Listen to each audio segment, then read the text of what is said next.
DM Insights is amazing. Just the amount of data that you can get out of that is phenomenal.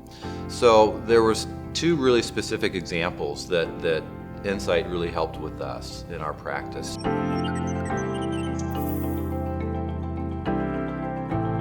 As most of us using clear aligners know, upper laterals, the upper twos, are the teeth that tend to not track very well compared to the rest of the teeth. And we knew that, but what we found was it was at an even higher rate than we had thought it was.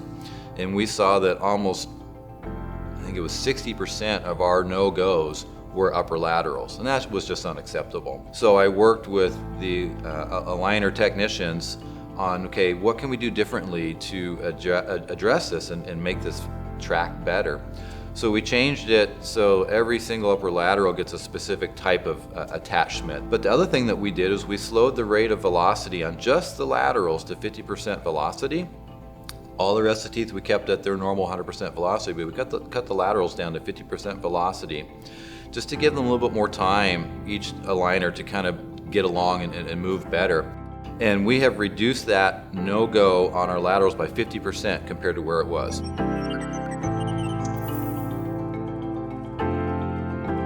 It tells us where we're losing our attachments, like which attachments are coming off, which tooth, which quadrant. We found that 70% of our lost attachments were in the lower left quadrant. Well, think about it. Most of our chair side team are right-handed. So they're reaching over with that right hand with the light curing unit. They're not getting it all the way fully light cured.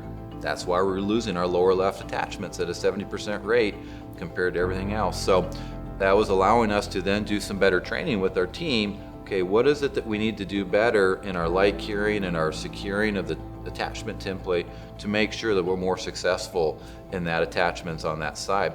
It's still our highest rate of attachment loss, is still that lower left quadrant, but significantly lower, to a point where it's really not a concern any longer.